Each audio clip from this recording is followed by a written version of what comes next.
Progress even off camera, which is good. We got the front cover sealed up, the front seal in, and everything is ready to be timed, and I am about to lock the injection pump in to the engine at roughly 20.5 degrees timing. Now here, but anyways, we're going with the power driven diesel method. I don't have a fancy plunge dial indicator to time this. 1 degree, 2 degrees to me isn't a world of difference. I'm not taking this to the track. I'm not looking for tenths of a second and that sort of thing. So this is really, it's got to be streetable as well. Burn the tires and roll coal. That's what I'm looking to do. Call me stupid. Sweet. Set up, got my tools here. Just to show you, the gear is not on the shaft of my pump. I have it all the way out right now. And right now I have my dial set up exactly at 0. I need 8 degrees advanced in the engine, which maybe I'm wrong, but I'm believing that advancing the engine is delaying my injection timing. So that's why you add 8 degrees of advanced timing to your engine, which would delay injection timing by 8 more degrees. If somebody out there knows the exact science behind that, I believe that's how it's working, but I'm no professional mechanic by any means. So anyways, let's do this. Of course, I don't have any of those fancy barring tools, so I'm going right here on the old crank bolt. I'm gonna go to 10. You can see the shaft up there is not moving. Of course that just loosened that. But I have, hold on. Have a backup plan.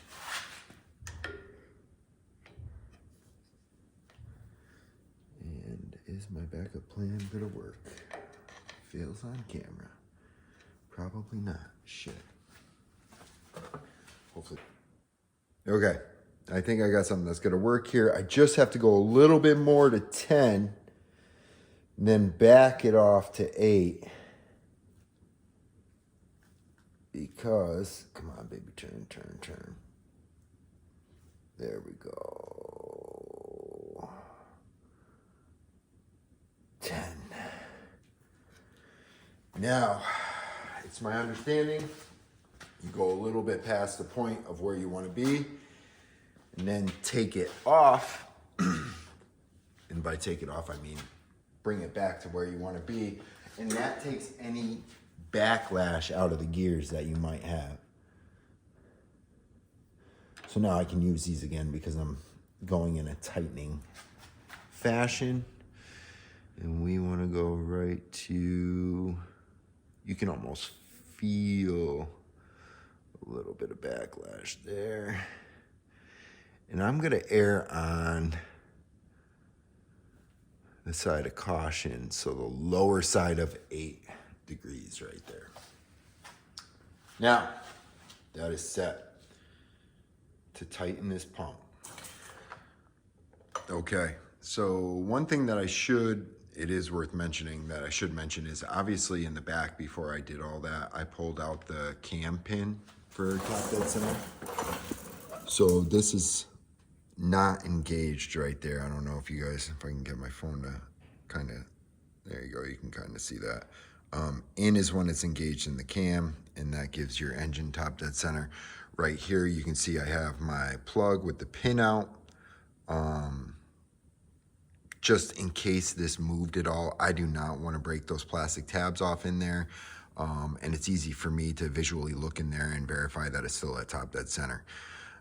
So now it's kind of a, I think, you know, really to me, the trickiest part, because, well, is it tricky? Because the gear's engaged with the motor now. So,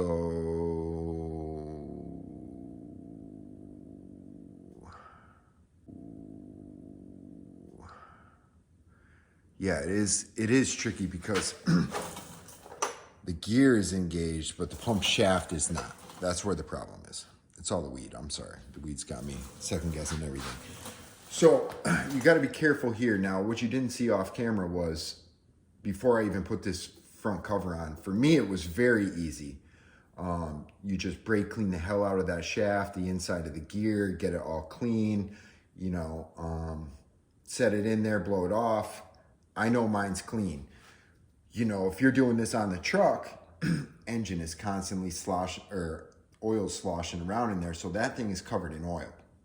You have to literally, you know, pull this kind of off like this, spray brake clean up in there, hope that you get all the oil, because this shaft, you know, a common misconception to people, they might think that this shaft is keyed to this gear, but it is not. It just rides on there with pure torque, and it's tapered, and it has to be cleaned to set down. So now I have this pushed back on the shaft as far as possible, because I don't want this turning before the shaft grabs it with the nut. That's the problem. So whenever you do this, let's see if I can get this. Here's your nut. Thing gets 144 foot-pounds per manual. And whenever you do this, you should replace this washer right here. Here's my old one. There's my new one. I don't know if you can see that really, but the new one's, the old one's flat. The new one's got a lot more, I don't know, bite to it, I guess, word I'm looking for. So, anyways, another important thing to do is I just have this wire here. Do not drop anything in this front case right here, okay? Because you will be very, very upset. Put that in there. Now it cannot fall. Tighten that by hand until you get it all the way on there.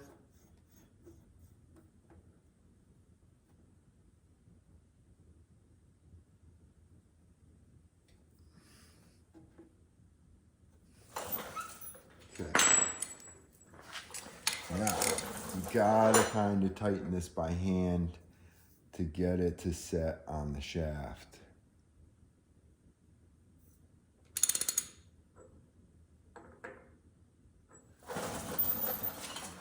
Alright. I want to make a mark under here. Just so when I take this off, I kind of know that that has not moved. Not moving. Not moving.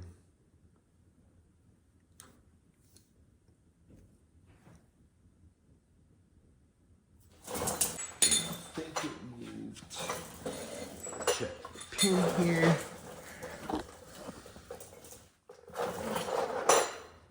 We're still looking good. I think really we're crushing the washer. I'm about to break the torque wrench out. So. All right. Well, I'm an idiot. I mean, not really, nothing bad happened, but I did torque that without hitting record. So it was rather eventless. Nothing turned, nothing moved. All right, so instead of filming an outro and ending the video there, I think what I'm gonna do is give you a little bonus time-lapse footage, because I'm gonna keep on going.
All right, YouTube.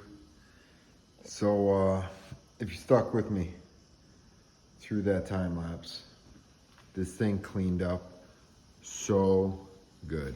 I couldn't be more excited.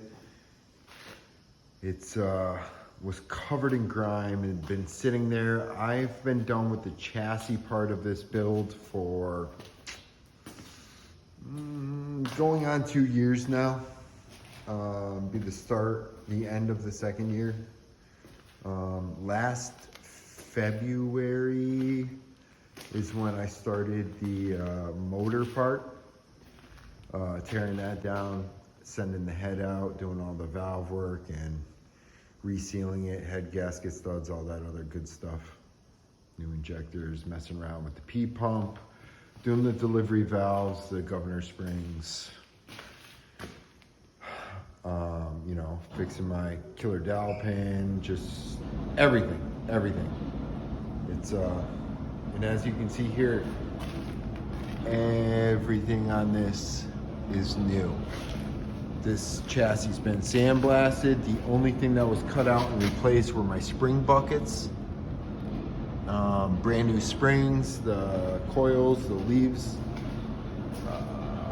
So anyways, stay tuned. If you want to stick around, stick around. I appreciate it.